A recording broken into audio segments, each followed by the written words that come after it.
So I got into Dark Souls in a very weird way. So back in 2014, when I was like 17, turning 18, um, I was streaming Super Smash Bros. 4 at the time, because I wanted to actually get good at Super Smash Bros. But well, I never attended any tourneys, so it's kind of impossible to get good without actually, competing in tournaments and stuff. So yeah, but I streamed it a lot at the time. Eventually I got bored of it. I got like super burnt out just playing it too much every single day, right? So, yeah, I started just trying to stream other games. And at the time I was addicted to League, but I didn't really want to stream that game because I was like, I don't think people want to watch me play League of Legends, right? And then plus, I think that game was super saturated on Twitch especially, so I didn't really play it too much, streaming wise. But yeah, no. Eventually, yeah, started playing other games. I got into some of my other favorite game franchises that way. I played Bayonetta 1 and 2. Got really into Bayonetta at that point. Uh, there's some other games, but I can't remember off the top of my damn head at this point. But yeah, well, one day from one of those guys that used to watch me play Smash Bros. And I used to play a lot of Smash Bros. With, that now he's my best friend, basically. My best online friend. Um, he recommended to me one day, hey, you should play Dark Souls 2. And I was like, I asked him, like, what is it about and stuff. And he just kind of told me what it was, what you can do, told me that, build right and all this stuff. And I'm like, okay, that sounds pretty cool. Let me play it. I think he set me up to just have a rough time. I think he wanted to watch me suffer. So he kind of did that. That's kind of how I started. And honestly, I don't regret it. Uh, that was a very good choice to actually start playing Dark Souls 2. I will say, going from playing, a bunch of more Nintendo focused games at that point, and Call of Duty, because I was a pretty big Call of Duty fan, and League of Legends, obviously. Um, Going from all those games into Dark Souls was definitely way different. It was a whole new experience. I think everyone understands when you first play Souls. I think everyone's afraid to like get killed. I know I was afraid to get killed. Like, oh my god, I have all these souls. I don't want to lose all my progress, to so I can level up or upgrade my weapons and armor and whatnot.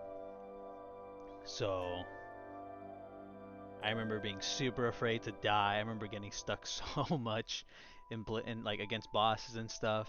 I even had a few times where when I was streaming the game, another guy that was watching my stream helped me out with a boss or two because I was just too damn stuck. Or even just help me out with areas to tell me where to go because yeah, I mean, it's way different from the games I played, right? I mostly played like platformers and shooters and stuff. So jumping into something like Souls, like an RPG that has a lot of like pretty good level design, I was lost. But yeah, eventually I beat the game, and once I beat Dark Souls 2, I was like super super happy. I guess you could say is the best way to put it. But I think that kind of hooked me on Souls, and eventually, whenever Dark Souls 3 came out, I eventually did buy it. I bought that like day one with the season pass and everything.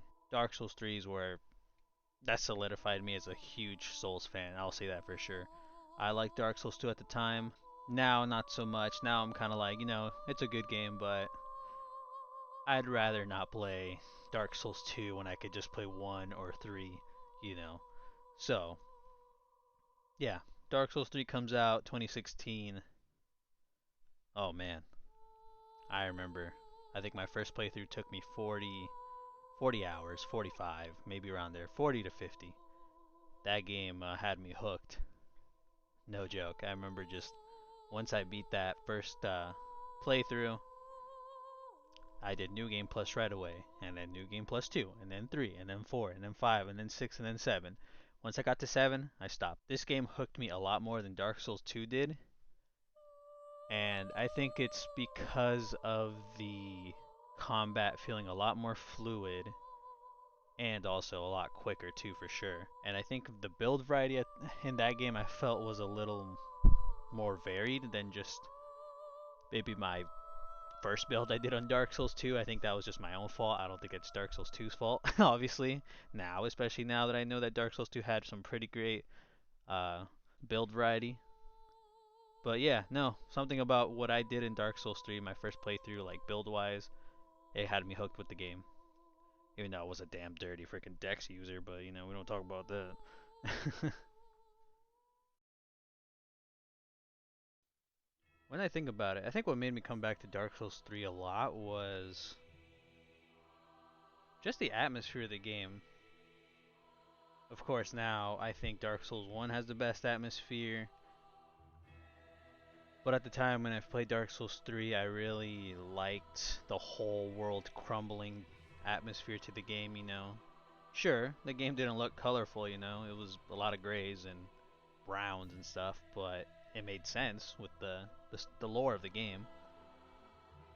But yeah, no, I like the atmosphere of the game a lot.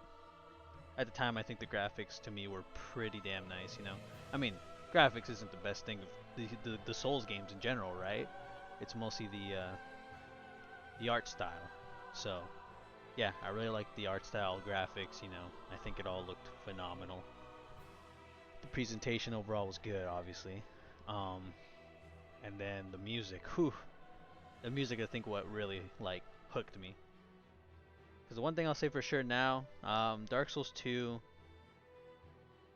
doesn't have a good soundtrack. There's only like a few soundtrack songs that I like, but I can't remember off the top of my head. That's how forgettable that soundtrack was to me, honestly. But with Dark Souls 3, even just hearing Vort's theme, Gundir's, Soul of Cinder, man, made me fall in love with that game's soundtrack so much. And I haven't even talked about the damn Ring City. I came back to that like months after the Ring City came out. I think I got addicted to League again, and I saw DLC finally came out, both of them, you know, Ashes of Ariandel and the Ring City, and I was like, all right, let me get back into this. I remember I tried jumping right back into it after not playing it for who knows how many months. I sucked.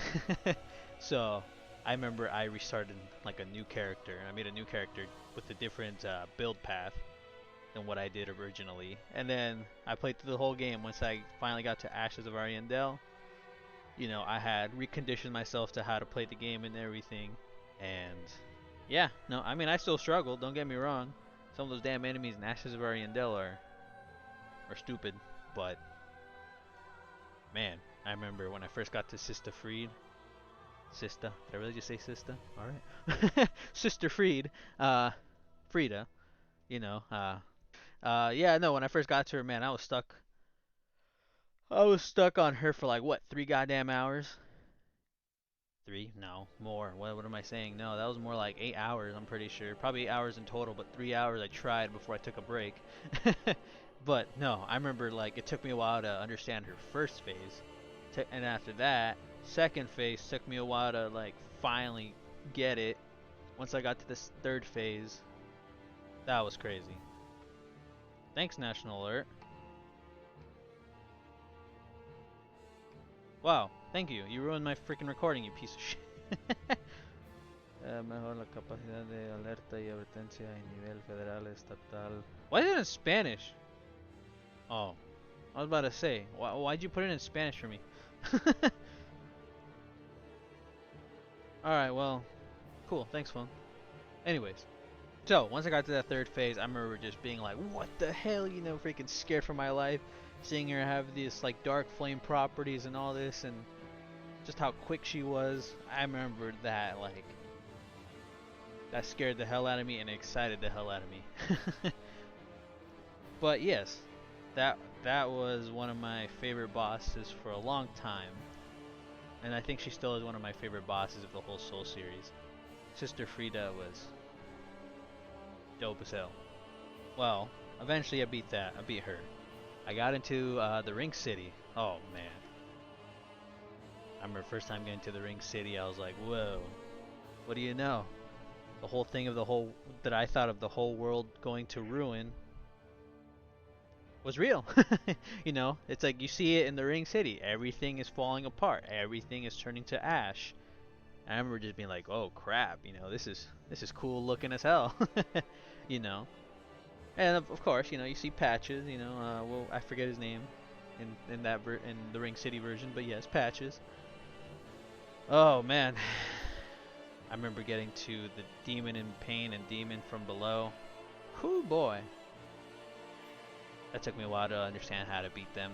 And then once you beat one of them, the other one you have to take down. Since you're fighting two at the same time, you take down the other, and then next thing you know, the last one you killed is resurrected as the Demon King.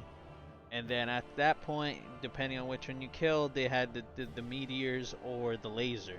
And you know, the meteors was always the hardest one for me to deal with. So once I found out that that you had to kill one of them to get the laser, I'm like, all right, time to just kill this guy and just get the laser version. So yeah, no, it took me a while too. It took me a few hours. Eventually, I finally beat him. Hella satisfied. The goddamn music is phenomenal. And then from there, once you actually got to the Ring City, even just traversing it took me a while because I was trying to explore every nook and cranny. I think Dark Souls 3 made me appreciate the game's level designs a lot more. Sure, game was more linear in general, but I always explored every nook and cranny every time I did New Game Plus. Like, every time. I remember just doing that, trying to see if I find any new items or better version of rings. So when I got to the Ring City, I remember just exploring every nook and cranny, dying 24/7 to the stupid enemies in the swamp, all that stuff, right? Till you know you get to when you're going up, you get to you get to see Madeir for the first time. That was epic, dude. Oh my god! And then once you finally get up to that area with like the broken tower where you eventually get up to it, and you actually have to take down Madeir on that bridge. That was epic to me. It still is. I still think it's really cool. I remember finally once I did all that, I went straight into fighting. What was it? You basically go into the second part of the Ring City. Or no, you don't. What the hell? No, you at that point you get to the player NPC. What is his name? Why do I always forget the name of that? Let me look it up. Hold on. I'm gonna have to edit all this crap out, you know, but yeah, no, let me see this. I forget the name of these bosses. There you go, Half-Light. When then you fight Half-Light. I remember just hating Half-Light so much. Eventually I freaking beat him, but god, I hated Half-Light. He was annoying as hell. And I remember once I beat Half-Light, I ended up getting to I ended up just fighting Gale, and I remember being stuck on Gale for hours, dude. I freaking loved Gale so goddamn much. Just him, you know, the character that you've seen in Ashes of Ariandel, the guy that sends you to the painted world. Like, and then finally seeing him as the final boss, and you basically see he's eating like eating someone for their soul, the dark soul. Oh man. And finally getting to fight him, that was awesome as hell, dude. First phase I thought was really cool. Second phase was even cooler. Third phase was just even more crazy and hectic. I remember it took me a while, but oh man, once I finally beat it, I was so freaking satisfied and honestly kind of empty at the end of the game because I was like, oh man, I beat Dark Souls 3. I'm like, what the heck? You know, eventually found out I didn't actually kill Dark Eater Madeir. I had to eventually look it up where to find him. So once I finally got to Dark Eater, you know, I fought him. That took me like another 8-10 hours over just a span of, you know, just days of trying nonstop. Finally beat him also, and I was super satisfied and also still empty. In the end, I was like, oh man, I got nothing more to do except replay the game, which I did. But yeah, no, this Dark Souls 3 basically became my favorite Souls game in the franchise, and I had only played two at that time. And to this day, I still hold it in really high regard, especially for something very important. But I'll talk about that later. I don't want to talk about that right now. But yes, Dark Souls 3, I have so many fond memories playing with friends. Just the amount of hours I spent fighting certain bosses, being stuck on them and all that stuff. Oh man, that was that was one experience, honestly. So, after beating Dark Souls 3, I remember seeing people talk about Bloodborne a lot. So I was like, all right, let me buy a PS4 to play just Bloodborne at the time, and also Uncharted. I was always interested in Uncharted, like, cause my friends had a PS3 at the time, and I remember they had one or oh my god, this goddamn frickin' alarm, stop! Jesus Christ. But yes, no, my friends always had like an Uncharted game. I forget which one. So I always was super interested in Uncharted, and I always heard people say it was a good franchise. So I bought a PS4 with Bloodborne and Uncharted, Nathan Drake collection, and Uncharted 4. Let's just say Bloodborne is an amazingly beautiful, brutal game. Yeah, best way I could put it. It was a game that it took me a while to like it a lot. It's weird. I remember I did my first playthrough. I beat the game in maybe like 30 hours in total of just the main stuff you're supposed to do. But I spent like, I forget, like 10, 30, 20 hours just doing the stupid Chalice dungeon stuff. And I think maybe that's kind of why I didn't like the game right away, because I thought the Chalice dungeon stuff was stupid. And I honestly thought at the time that it was required, which was stupid. So I kind of was like about the game for a while. I beat it, put down the game for maybe like months, almost a year. Eventually, I was like, all right, let me replay this game. I see that there's DLC too, and I've heard good things about the DLC. I'm like, all right, let me buy the DLC. Let me replay this game from scratch. No more of this new game plus on this character. All right, start from new character. Let's go. Second playthrough, the game clicked better. I definitely feel like I had gotten better. I understood the mechanics a lot more. The dodging, the rally system. I understood where to go a lot easier. I remember getting stuck all the time because Bloodborne has that problem since the game is basically one color. You kind of get lost where to go. So yeah, I felt like I actually had an easier time knowing where to go and what to do. And yeah, I went through the game a lot easier in navigating each area, but doesn't mean I had a easier time with the bosses.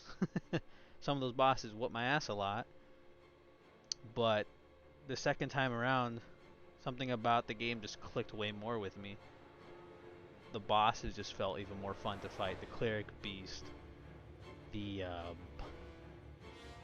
hold on, my freaking I'm so bad I remember these damn names. Holy crap, dude. I'll say this right now. Hold on. 1 second. Bloodstarved Beast is the other one. I remember when I did the Bloodstarved Beast the second time was when I was actually like, okay, something about this game is special. you know. And I remember just going through these bosses, loving them even more than the first time. you know.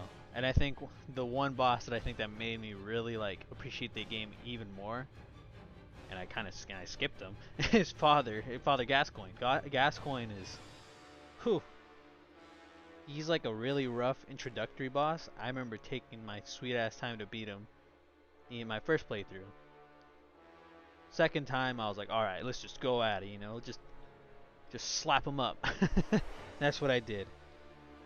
But oh man, he still whooped my ass a good amount before I finally got him.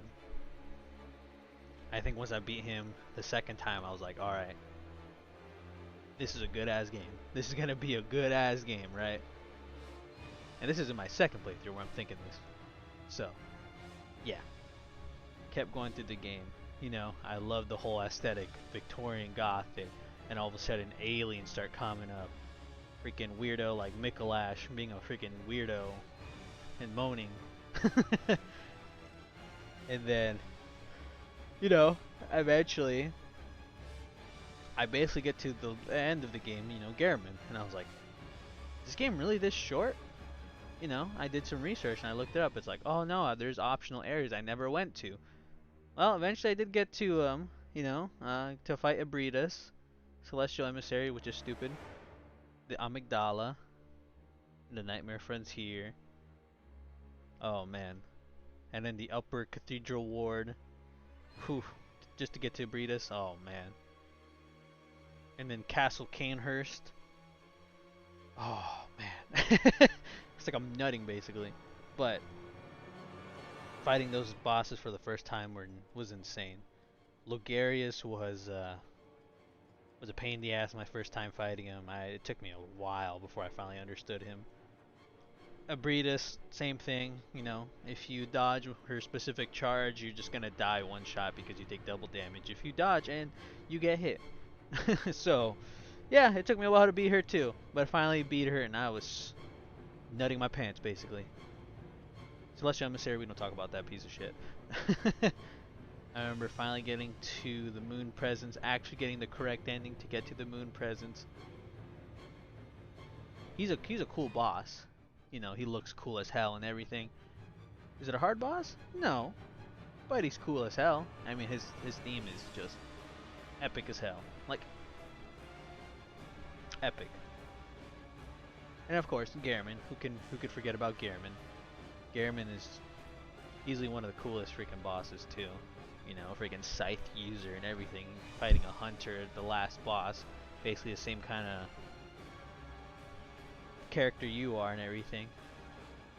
So yeah, but before I did Gehrman, I did the Old Hunters DLC. Oh man, the Old Hunters DLC I thought was really cool. You know, you basically go back in time and you're fighting hunters that have basically gone crazy. I remember just having a good old time, getting my ass whooped left and right. Until eventually I got to the very first boss. That is a huge freaking asshole. But I fucking love him so much, and that is my boy Ludwig. Creepy looking horse thing, you know, freaking holy crap. I remember just being stuck on his beast form for a while before I finally got to his second phase, where then I got stuck on his second phase until I finally beat him. But oh my god, just the epic music that plays in his boss fight is insane. It still has to be one of my favorite soundtrack songs in general, right? One of my favorite songs in any video game. It's just insane. And from there, you know, you're getting up to the clock tower. You know, once you finally get through those crazy flip-plop head-looking things, you know, you finally get to living failures, which I don't mind them. They're okay. They're not terrible. They're annoying, but they're not terrible. And then I finally got to my favorite girl from Bloodborne. Well, first, and then it's Alien. Lady Maria. Oh man. That was also one of the coolest boss fights ever. You know, the fact that you go ahead and fight her one-on-one. First, you're just using the Rakuyo normally, you know. So it's basically just a one-on-one fight, just blades. Till eventually she just decides, you know what? Time to use blood. And then that's when it gets even crazier, because then now she has way more range. And then the third phase kicks in. And then, you know, obviously the blame with the flame. With what? The flame with the blood. There you go. Jesus Christ, I can't speak. But yes. I remember getting stuck on this woman for a while. Eventually I did beat her. Oh man, I remember just being like, God damn. That was like one of the most satisfying things ever. So, you know, after you beat her, you get into the fishing hamlet. The fishing hamlet, oh man, I don't even want to talk about that place. My first playthrough was awful. I only say that because I had struggled so much with those stupid shark things. Those things freaking murdered me non-stop, left and right in the goddamn well. You know. And then not only those guys too, the guys that send out those I forget what the hell they're damn called, but they basically send out those spirit things that attack you and just murder you instantly if you get hit by like multiple of those things. But yes, I remember doing all that, and the fishing hamlet I think was one of the more memorable areas in the game. Really cool. And then, you know, eventually you get to the boss, the final boss of the game, which literally is the final boss of the game. But, you know, I didn't realize that until after, because I was missing Lawrence. But yes, I got to the Orphan of Cause first. Oh boy, that took me days, hours, well, hours upon days of trying. There you go. That's the best way to put it. I don't know. I think I struggled with him for at least like a week before I finally got him. You know, doing intervals of maybe 1 hour of trying, 2 hours, 3 on certain days, 4 on one day. So no, it took me a while to beat him. Well, but once I finally beat him, goddamn. First phase, it always took me a while to understand him because, you know, he doesn't really give you time to breathe. You know, sometimes you want to heal up. Next, you know, he slaps you up instead. He's already attacking you. So multiple times I had to go and like farm some damn blood vials, which sucked. But yeah, eventually I got to the second phase. The second phase is where I struggled a lot with 2 until I finally understood it, and I finally just brute forced my way through him somehow. And then I beat him. And yeah, no, that was insane. And Lawrence, I got to him eventually after all that. Screw Lawrence, I hate him. His third phase where he's just leaving trails of lava is just stupid. But no, Lawrence isn't too bad. I like him. I just think his third phase is the dumbest thing ever because you can just die so quickly. But yes, cool boss. So, to that, Gehrman beat the game second time.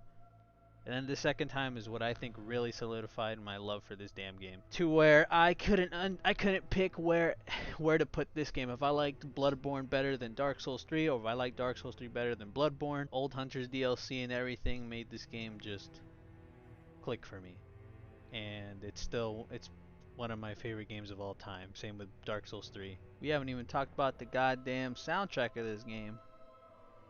Yo, the damn soundtrack of this game is phenomenal. Like, no joke. Every single boss in this game, well, besides maybe like Celestial Emissary and like maybe Rom and Shadow of Yharnam. I think those are basically like the 3 exceptions where I think their soundtracks are good. But everyone else is just great. Hearing the Cleric Beast theme for the first time was freaking insane. Even now to this day when I replay Bloodborne, oh man, I'm jamming out. Bloodstarved Beast is a really freaking crazy song as well. Like, god damn. Like, and then Father Gascoigne, yeah. Do I need to say more? This game just has some of the best soundtrack ever. Has like one of the best soundtracks ever for any video game, honestly, in my opinion. You know, and not only just the boss soundtracks, I think the areas that have like music as well is really good. Like the Hunter's Dream, that's like probably one of the most calming themes in the whole. It is the most calming themes in the game, but it's one of my favorite ones of all time. Still, it's one that I even use for alarms to this day. It's amazing. And then once you finally get to a certain point of the game, then it changes, and then that's also like another very phenomenal one. I can't say anything bad about the soundtrack of this game, like at all. If I were to say my favorite soundtrack, my favorite song of the whole game, I will probably have to say it is Lady Maria's theme. I think Lady Maria's theme really captures her story, her lore. It really captures it, you know? And it's just so damn good. It's insane. Eventually, I played Dark Souls 1 after playing 2, 3, and Bloodborne. It took me a while to get to Dark Souls 1, but eventually I got to it. It's my second favorite Dark Souls game, in terms of just 1, 2, and 3, you know, but it's in the SoulsBorne series, it's my third favorite. But it's not because I think it's objectively worse than Dark Souls 3 and Bloodborne, which there are parts about each game that is obviously bad, right? I believe. None of these games are perfect. I just think that Dark Souls 3 and Bloodborne had bigger impacts on me than Dark Souls 1. I believe that if I played Dark Souls 1 before any of these games, I think this game would have definitely been held higher in my eyes, right? But either way, I still really love this game a lot too. I think, you know, the game is of course jankier, but that's to be expected. It's the first game in the series, well, other than Demon Souls. But I haven't played that, which I wish I kind of did, but, you know. So, Dark Souls 1, a little jankier, but overall, I think the beginning experience of the game is probably my favorite. Like, getting to Honor Lundo, I think is probably like the best experience, you know. And at that point, the game just opens up more. And I think just the intricate exploration of that game, like the areas being connected a lot, is really cool. That's like my favorite thing about that game. Just the fact that these areas are all connected one way or another. You could basically go from one area to another, into another. Like it's great. I think the area design of Dark Souls 1 is phenomenal. Combat, everything good, you know. It's a Souls game. Good combat, all that stuff. Good build variety. And yeah, good bosses in general too. I really like the bosses. I think what made me like this game more too is the DLC is what made me really like the game more, and I think with the DLC the game's a lot more of a complete package than without it.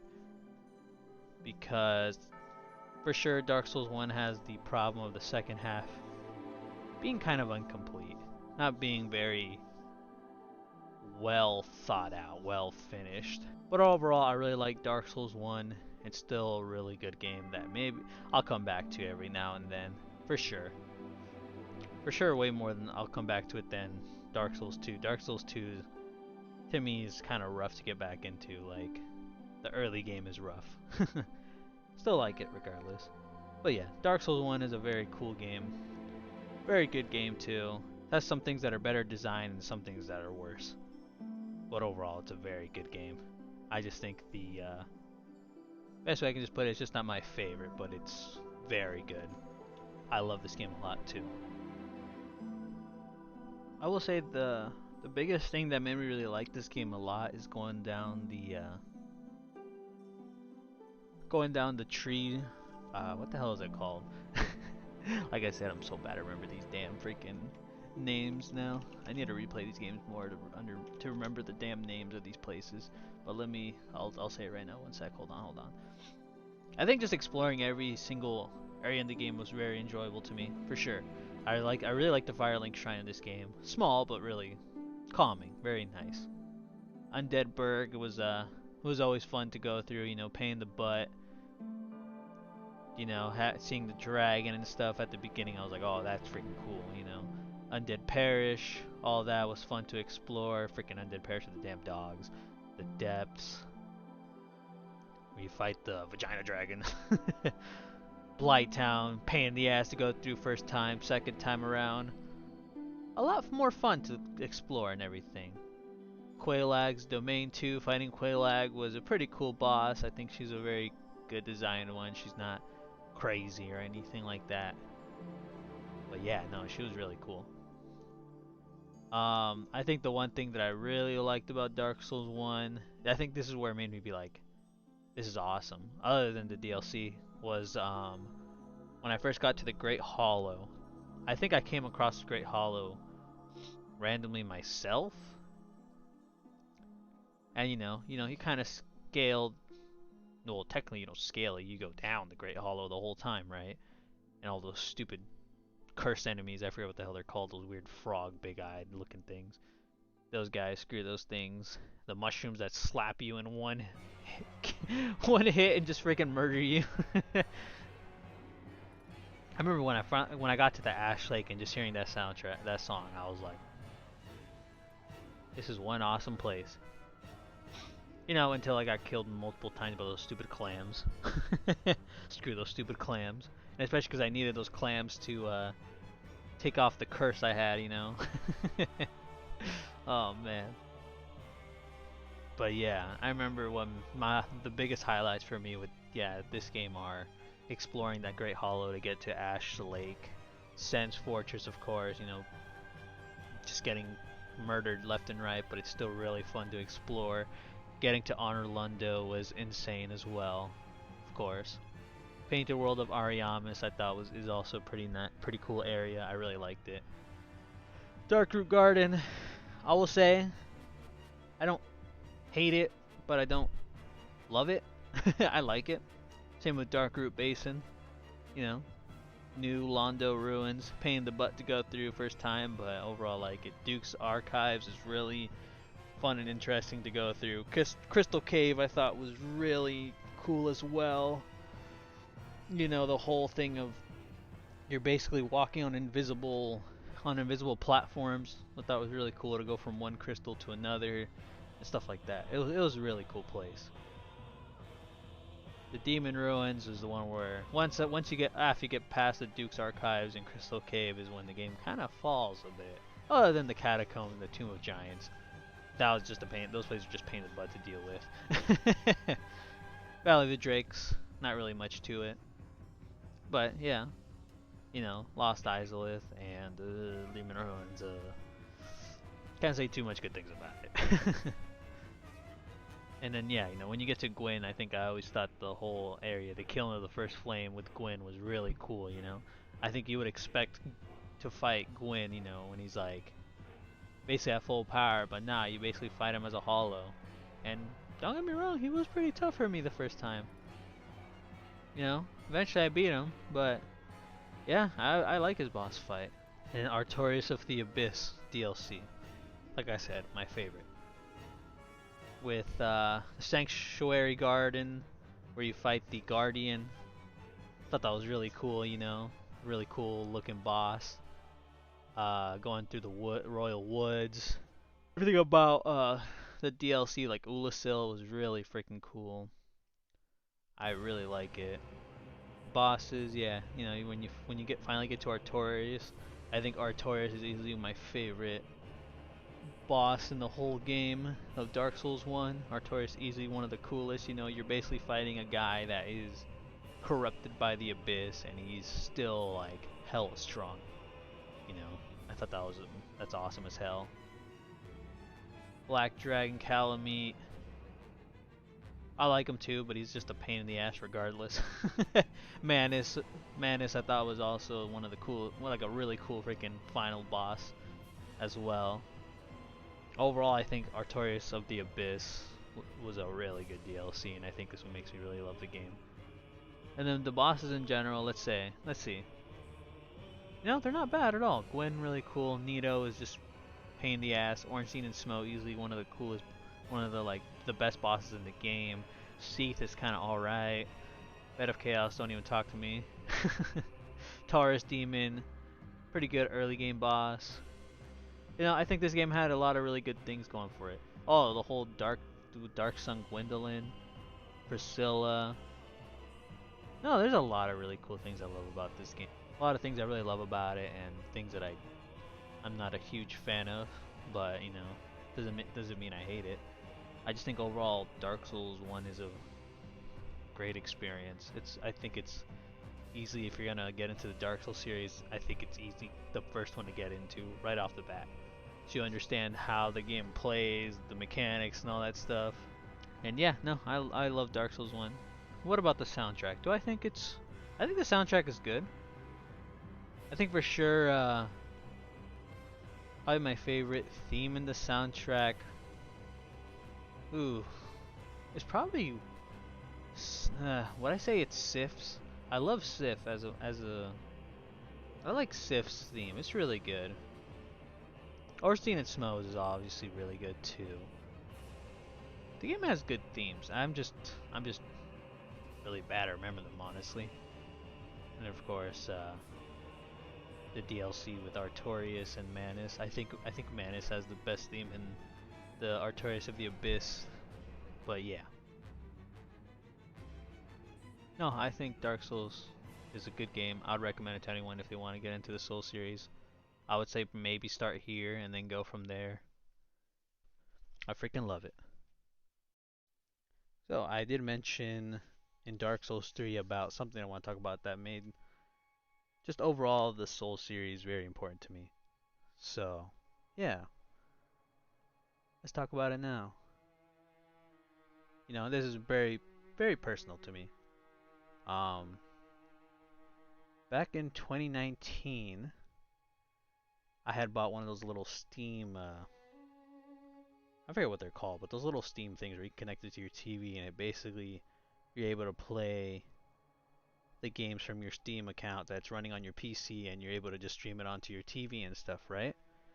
So, yeah, I remember I was playing Dark Souls 3 in the living room one day, and yeah, I was in the Ring City. I remember this, and this was around maybe 3:30, 4 p.m. around there, because I was in college at the time, if I remember correctly, and I was just playing Dark Souls 3.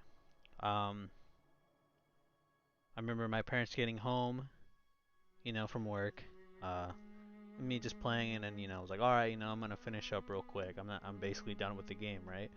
That's what I told them.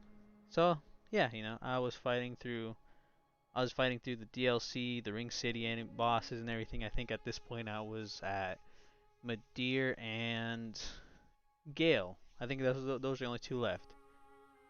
And yeah, I remember my dad once he got home. He just got into some comfy clothes to just relax for the rest of the day. I remember him just sitting on the couch, and he just started watching me play the game. He just watched me play Dark Souls 3. It was like the first time I had seen him actually actually kind of pay attention and actually kind of get a little engaged with what I was doing. Especially when it comes to video games. He's from Guatemala, so like to him, he thought video games were just childish shit. I'm like, what, 20 at this point? He's like, I remember when I was 16 telling me like, oh hey, you're too old to be playing goddamn games. Be a goddamn man at that point. He was telling me that stuff growing up, right? So when I saw him like just kind of sit back, kind of watch, and actually kind of get engaged about it, even ask me questions about the game, I thought that was different. It was something I didn't really like think would happen, right? But yeah, no, he was entertained me playing the game. He asked me about the game, what it's about, what exactly am I supposed to do other than just kill the monsters, because that's how he just best way he could put it. But yeah, I remember telling him a little bit about the game, what it's about, the lore and stuff like that. I didn't go full detail into it because at that point he'd be like, what the hell? But I told him like, what the premise of the game is. It was one of the times where I actually saw him actually be engaged with anything to do with video games in general. In like when the older I got, because when he was younger, he would play games with us. He'd play Street Fighter 2, Contra, stuff like that with us. But as soon as he got older, or to a certain point, he just kind of stopped playing and didn't really care about video games, right? So when I saw him do like actually pay attention, I think that was kind of like one of those moments. I was like, huh. I wish my dad was a little more like that, a little more open. But yeah, no, that was one of my most fondest memories that I had of just in general, especially now because since this was in 2019, this was a few months before he retired and he was gonna go live in Guatemala, his home country. and just kind of go back and forth from here to the U.S. And yeah, so it became super fond memory for me, not just because of that, but also it's because, well, eventually that same year he passed away in December due to cancer. So yeah, I have a few fond memories of my dad, with him actually playing games with us when we were kids. But that moment there was easily my most favorite one. So yeah, this was a lot longer than I thought it was gonna take. I thought I was just gonna just say what I like about each game, but kind of went into a little more detail. Almost an hour long video. That's crazy. But yeah, I think it kind of portrays how much I love this franchise. And I haven't even talked about Sekiro and Elden Ring. But yeah, no, it's a very special franchise to me. I got a lot of very fond memories from playing this game with people. Just looking into it, I think it helped me through some dark times. Honestly, it really did. Helped me in the time when my dad passed away. The other times when I graduated from college and I just couldn't really find any career. I couldn't get into the career I wanted to do and stuff like that. It helped me a lot. So it's very important to me. But yeah, made it to the end of this video. Thanks for watching and listening to me just talk and talk and talk. I didn't think I was gonna talk that damn long, but I did. But yeah, if you like the video, of course you can give a like.